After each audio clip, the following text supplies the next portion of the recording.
Avec le printemps et le beau temps qui est enfin arrivé, beaucoup d'entre vous vont avoir envie de mettre la main à la terre. Par contre, sans connaissance agricole ou plan à suivre, beaucoup d'entre nous vont commettre des erreurs qui vont nuire au succès de notre jardin.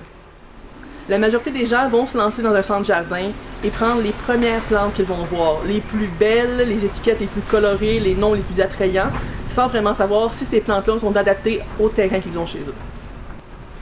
Mais malheureusement, après avoir planté leur magnifique jardin et dépensé beaucoup d'argent, beaucoup d'entre nous vont perdre la majorité de nos plantes au premier gel printanier. La majorité des fruits et légumes qu'on cultive de nos jours proviennent réellement d'Amérique du Sud et d'Afrique. Ces légumes ont évolué dans un milieu particulier qui est souvent très difficile de reproduire localement. Afin d'obtenir les meilleurs résultats dans votre climat local, recherchez les semenciers autour de vous.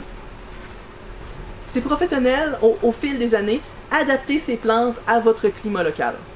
Bien sûr, s'il n'existe aucune variété locale d'une certaine plante que vous comptez cultiver, il est toujours possible, par vous-même, d'adapter cette plante à votre climat, mais cela prendrait souvent plusieurs années de culture.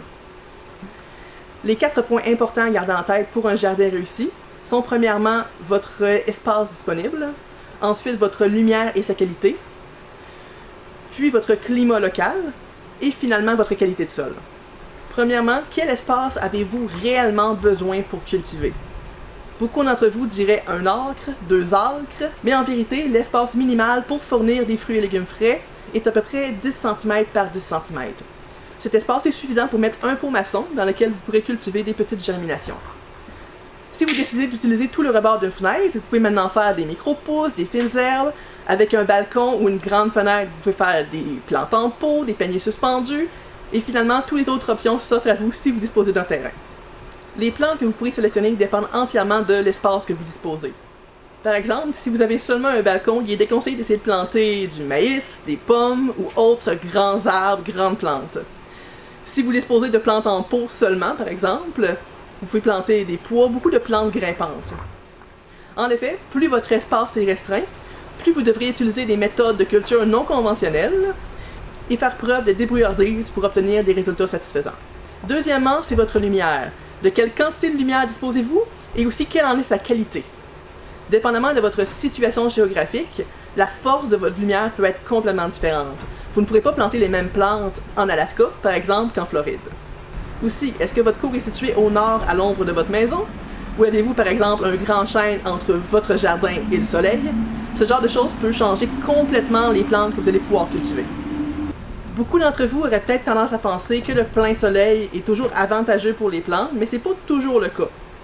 Beaucoup des plantes qu'on cultive préfèrent le plein soleil, mais certaines poussent très bien à la mi-ombre ou même préfèrent l'ombre au soleil.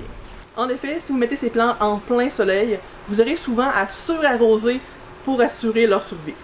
Mais dans ce cas, comment savoir quelle plante préfère le plein soleil et quelle plante préfère l'ombre? Vous pourriez toujours faire vos recherches vous-même et déterminer les préférences climatiques de chaque plante que vous comptez mettre dans votre jardin, mais il existe tout de même une simple règle à suivre qui peut vous donner une bonne idée. Premièrement, toute plante dont vous comptez récolter le fruit ou le tubercule préfère le plein soleil. Ces plantes comprennent par exemple la tomate, le poivron, la patate et bien plus. Ensuite, vous avez les légumes racines. Ces légumes, comme la carotte, la betterave et le navet, peuvent pousser à la mi-ombre, mais préfèrent tout de même le plein soleil. Finalement, vous avez les légumes feuilles, tels la laitue. Ces légumes préfèrent la mi-ombre et peuvent même pousser à l'ombre. Souvent, ces plantes feuillues, afin d'obtenir plus de lumière dans un endroit ombragé, vont produire des feuilles plus larges, un avantage pour le jardin. Ensuite, nous avons le climat. Afin d'obtenir un résultat satisfaisant dans un jardin, il est non seulement important de connaître votre zone climatique, mais aussi votre microclimat local. Il est facile d'obtenir votre zone climatique en consultant les cartes disponibles en ligne. Mais pour votre microclimat, il est souvent nécessaire de faire des tests locaux. La première chose à savoir sont vos premiers et derniers jours de gel. Ces informations peuvent souvent être obtenues à votre station météo locale. Bien sûr, il existe toujours de nombreuses méthodes à votre disposition pour créer vous-même un microclimat. Vous pouvez par exemple bloquer le vent du nord, ajouter des roches comme masse thermique, ou même utiliser la réflexion de l'eau pour réfléchir une deuxième fois la lumière du soleil sur vos plantes. Avec ce genre de méthode, il est possible de créer un microclimat jusqu'à 2 ou 3 zones plus chaudes que votre zone locale. Premièrement, avez-vous un sol sableux, limoneux ou argileux? La composition de votre sol peut grandement influencer la réussite de vos cultures. Il existe plusieurs méthodes afin de déterminer la composition de votre sol, mais la plus simple reste toujours au toucher. Si vous êtes difficile de faire la différence au toucher, vous pouvez toujours utiliser la méthode du pot maçon. Cette méthode, aussi amusante à faire avec les enfants, consiste à prendre un peu de votre sol dans un pot maçon, y ajouter de l'eau et brasser le tout. Une fois que les sédiments retombent au fond du bocal, vous verrez distinctement les différentes couches de sol. Ces différentes couches, dans l'ordre, sont l'argile, le limon et le sable. Ces couches, souvent de couleurs différentes, vous montreront exactement la quantité de chaque composante dans votre sol. Un sol parfait pour l'agriculture est un sol riche en matière organique et contenant assez de sable pour que l'eau puisse s'écouler facilement.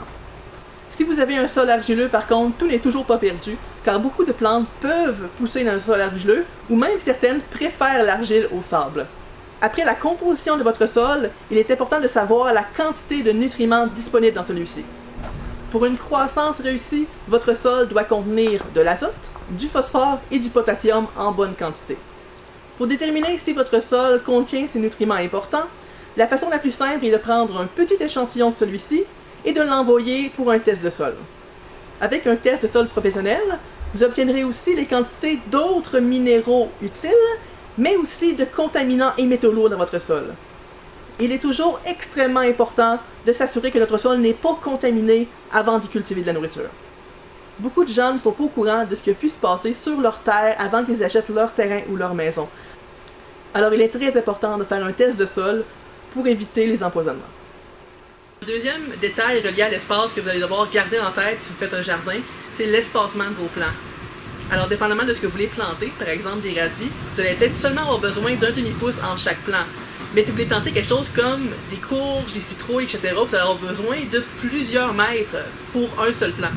Alors si vous avez seulement un balcon à votre disposition, vous êtes mieux sélectionner des fruits qui vont vous donner une récolte abondante.